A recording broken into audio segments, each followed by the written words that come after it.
ঘৰুৱা যদি আজি অন্য এটা ৰেচিপি বনাব মই লৈছোঁ। ৰেচিপিটো হৈছে মাছৰ কণী। মাছৰ কণী প্ৰথমতে এইখিনি মাছৰ কণী লৈছোঁ। মাছৰ কণীখিনি ভালদৰে সানি ল'ম একদম ধুনীয়াকৈ নিমখকৈ।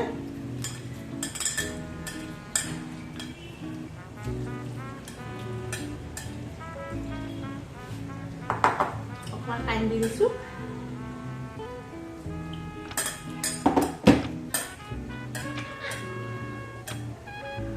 অকণমান পিঁয়াজ দিছোঁ, অকণমান নিমখ দিছোঁ, অলপ হালধি দিছোঁ। এতিয়া গেছত পানী গৰম হ'বলৈ দিছোঁ। বহাই দিম।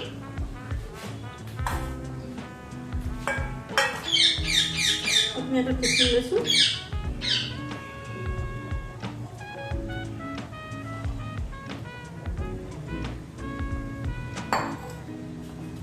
টিফিনটোতে মাছৰ কণীখিনি দি দিছোঁ। তাতে গেছত বহাই দিছোঁ কেৰাহীটো। এতিয়া ঢাকনাখন দি দিম।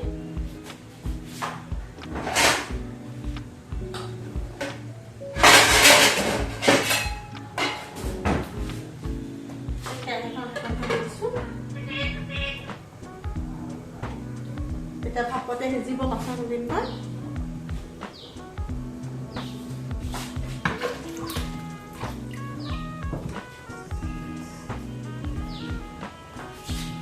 ইফালে কুকাৰত আলু 3টা লৈছোঁ। আলু 3টা বইল হ'ব দিম গেছত।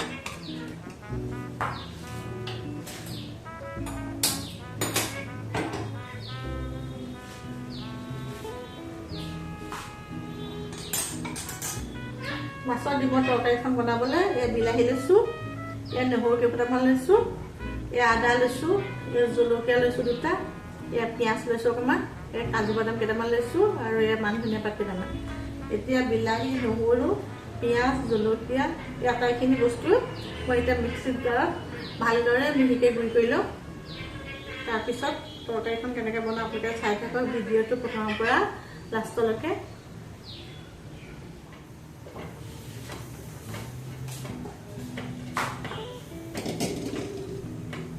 এতিয়া নহৰু, পিঁয়াজ, আদা পিছা হৈছে।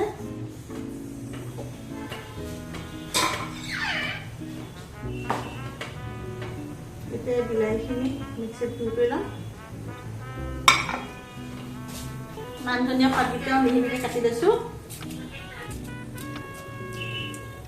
পাতকেইটা মিহিকৈ কাটি ল'লে ভালদৰে গুড়ি হয়। অকণমান পানী দি দিছোঁ।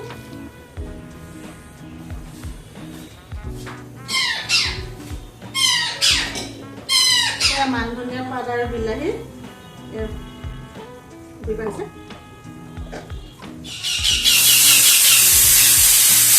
আলুকেইটা হুইচেল মাৰিছে, আলুকেইটা বইল হৈছে। কুকাৰত হুইচেল মাৰিছে আলুকেইটা। এতিয়া সিজিছে না কাটা চামুচখনে চালে গম পোৱা যাব। ইয়াত ধুনীয়াকৈ সিজি গৈছে।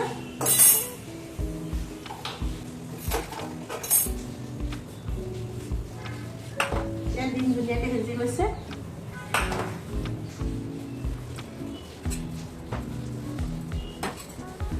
লাহেকৈ উলিয়াই পেলাই পিচ পিচকৈ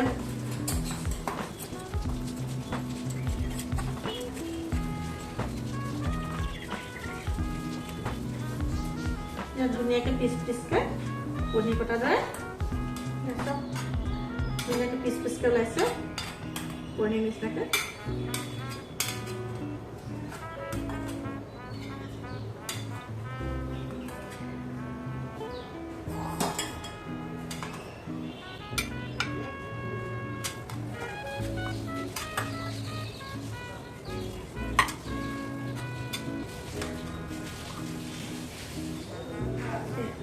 আপোনালোকে এনেকৈ পনীৰ এটা বনাই চাব। এতিয়া চাওকচোন বহুত ধুনীয়া হৈছে মাছৰ কণীৰ পিচবিলাক। এতিয়া মই তৰকাৰীখন বনাম। আপোনালোকে চাই লওক তৰকাৰী কেনেকৈ বনাওঁ। তৰকাৰীখন এই লোহা কাঁহীখনতে বনাম দেই।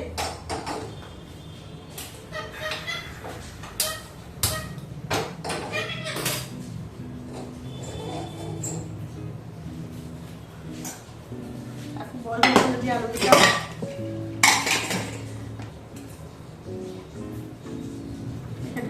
দিছে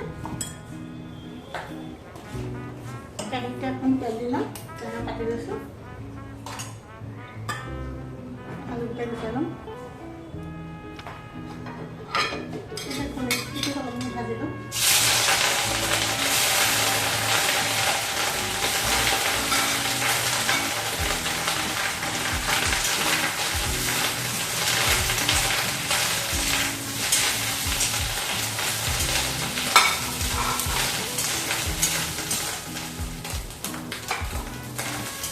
ভাজিব নালাগে বইল কৰা হৈছে এতিয়া অকণমান ভাজিলে হয়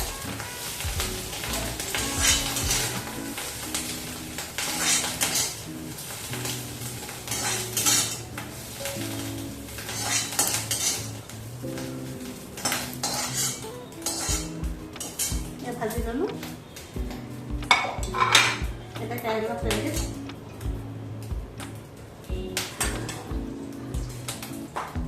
আলু পিছ অলপ ভাজি দিছোঁ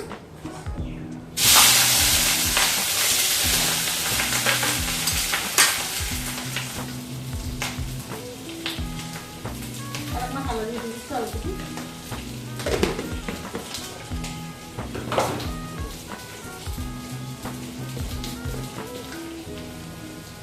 নিমখ দি দিছোঁ অলপমান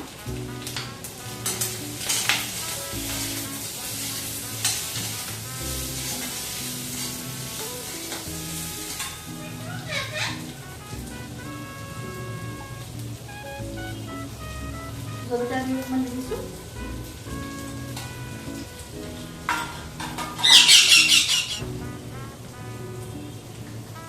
ধনিয়া গুড়ি অকণমান দিছোঁ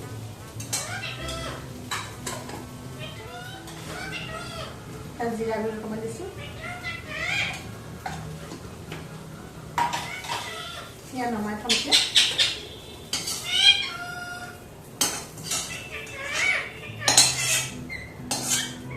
এতিয়া মিঠু তই বৰ দিগদাৰ কৰি থাক বনাব সময়ত তই মিঠুকে মাতি থাক মিঠু মোৰ ভাতটোৱে বৰ দিগদাৰ কৰে যেতিয়া বনাওঁ তেতিয়াই কাৰণেহে মাত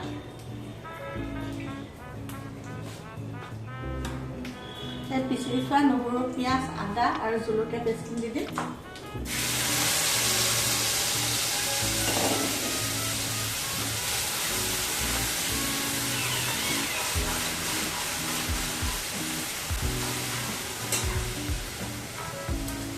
তেজপাতটো দিছোঁ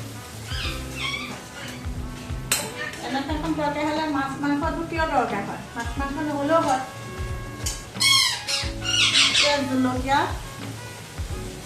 জলকীয়া মান ধনিয়া আৰু বিলাহী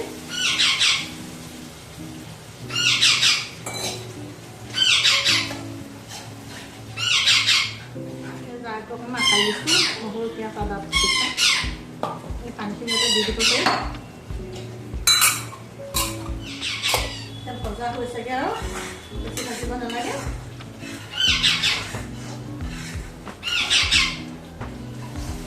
পানী পানী থৈ দিয়ে পানী পানী দিছে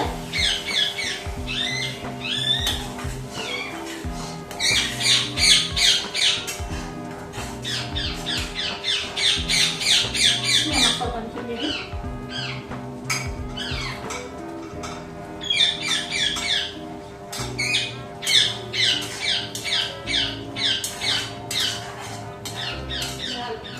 ভাজি থোৱা আলুখিনি দি দিছোঁ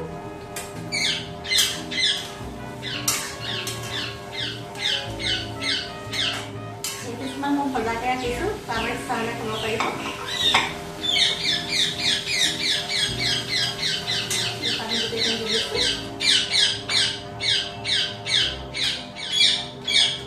এই পনীৰ নিচিনা টেষ্টি হৈছে